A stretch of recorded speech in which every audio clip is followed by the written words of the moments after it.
Orbani rrëzohet pas 16 vitesh. Çfarë ndodhi dhe çfarë do të thotë kjo?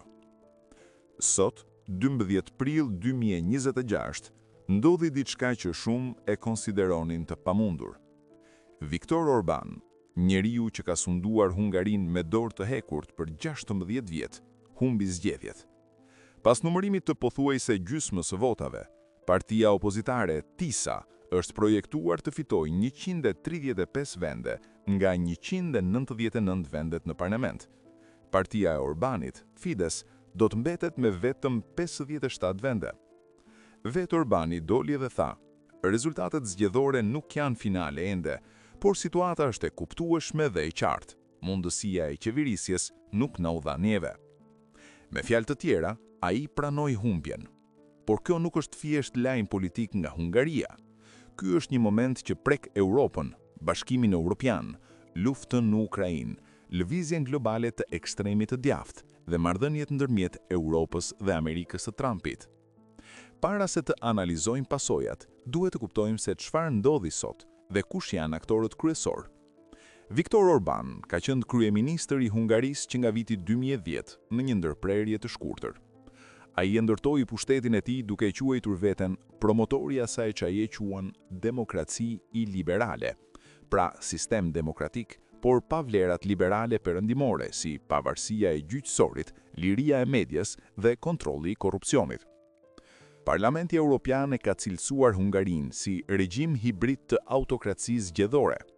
Do me thënë, mbahen zgjedhje, por normat demokratike mungojnë.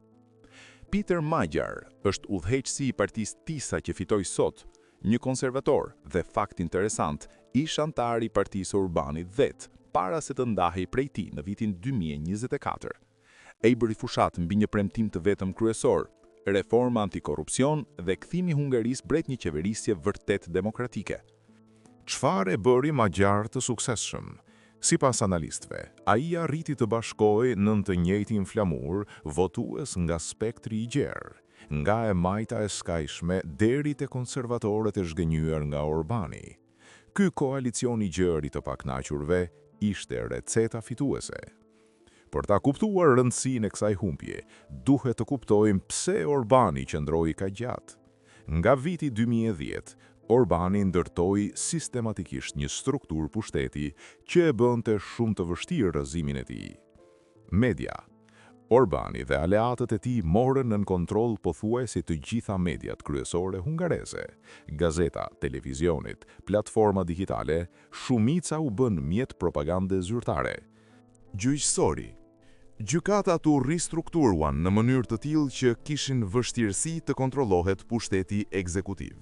Ligjet zgjedhore u ndryshuan disa herë në favor të partisë sunduese, duke i bërë zgjedhjet teknike, por jo plotësisht të drejta.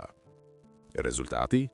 Parlamenti Evropian konkludoi se Hungaria kishte bërë tranzicion drejt autokracisë, por brenda kornizave formale të demokracisë. Zgjedhje mbahen, por terreni është i shtrembëruar. Dhe megjithatë, sot ky sistem u mund.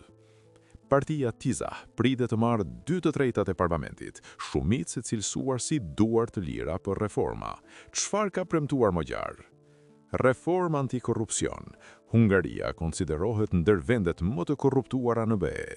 Korrupsioni ka qenë arsyeja kryesore pse BE-ja ka ngrirë miliarda euro fondesh për Hungarinë që nga viti 2022. Pavarësia e gjyqësorit, rivendosja e ndarjes reale të pushteteve, liria e medias, hapja e hapësirës mediatike ndaj zërave të pavarur.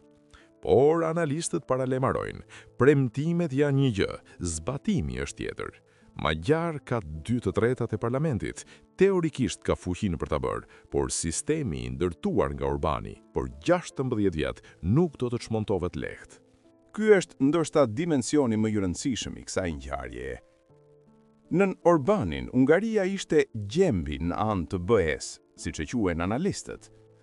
Çdo herë që BE bënte të merrte vendim unanim, nevojë sipas rregullave të BE-s, Hungaria kishte fjalën e fundit.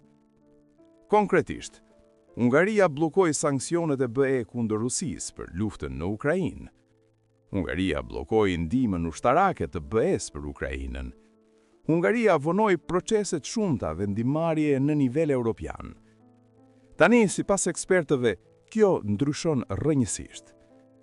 Magyar ka thënë qartë, Hungaria në udhëheqjen e tij do të jetë antar konstruktiv i BE-s. Nuk do të vendos veto automatikisht. Nuk do të përfaqësoj interesat ruse në procesin vendimmarrës evropian. Ky, vetëm ky, sipas analistëve, është ndryshimi i madh. Dhe ka edhe diçka tjetër. Nëse Magyar zbaton reformat antikorrupsion dhe rivendos sundimin e ligjit, BE do të çlirohet të nxjerrë miliarda euro fonde të ngrira për Hungarinë. Kjo do të sjellë përfitim ekonomik masiv për vendin dhe do të zbutë presionin ekonomik që ka qenë një nga arsyet kryesore pse votuesit u kthyen kundër Orbanit. Dhe tani vjen elementi ndoshta më dramatik i kësaj ngjarjeje. Vetëm 4 ditë para zgjedhjeve, më 8 prill, zëvendës presidenti amerikan J.D. Vance udhëtoi personalisht në Budapest për të mbështetur Orbanin.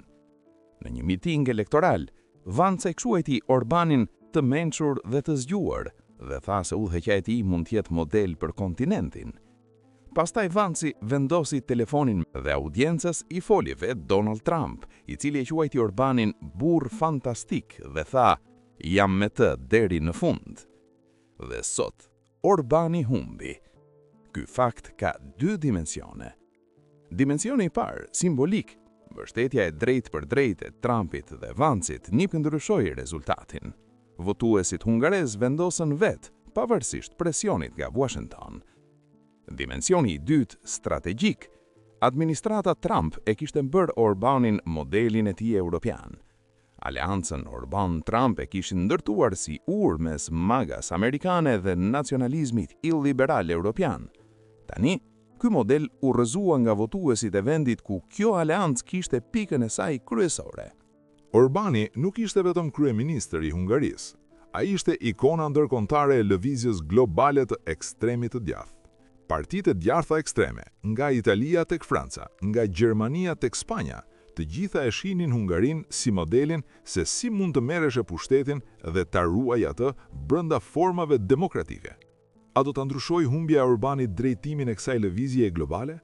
Sipas analistëve, jo drejt për drejt. Në Europë, veçanërisht, rritja e partive të djathta ekstreme drejtohet nga dinamika vendase, thot Zuzanna Veg nga German Marshall Fund. Konteksti francez, ai polak, ai italian, janë ato që do të përcaktojnë suksesin e partive të djathta ekstreme në vendet përkatëse. Por ka një mësim kyç që partitë e djathta ekstreme do të marrin nga kjo humbje. Edhe regjimi i Viktor Orbanit nuk ishte i paprekshëm.